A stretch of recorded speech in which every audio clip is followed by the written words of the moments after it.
Bon, on va parler d'argent.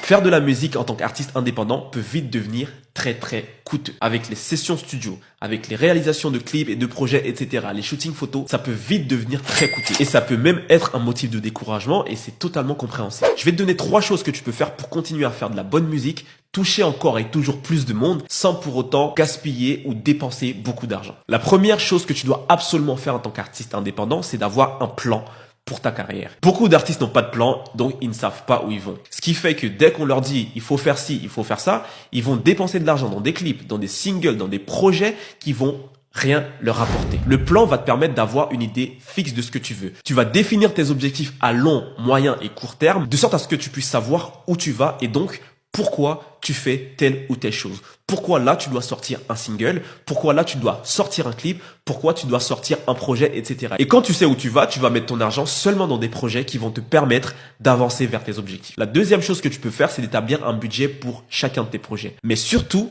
appliquer le principe du 80-20. Ça veut dire que dans ton budget, tu vas privilégier ce qui fonctionne. Ça ne sert à rien de sortir un EP ou un album si personne va écouter. Vaut mieux mettre son argent dans un single qui fonctionne très bien ou dans plusieurs singles qui fonctionnent bien, plutôt d'enregistrer 20 sons pour sortir un EP qui va rien t'apporter. Et la dernière chose que tu peux faire, c'est de te renseigner auprès des organismes comme le CNM ou la SACEM qui proposent de l'aide et des subventions pour les artistes.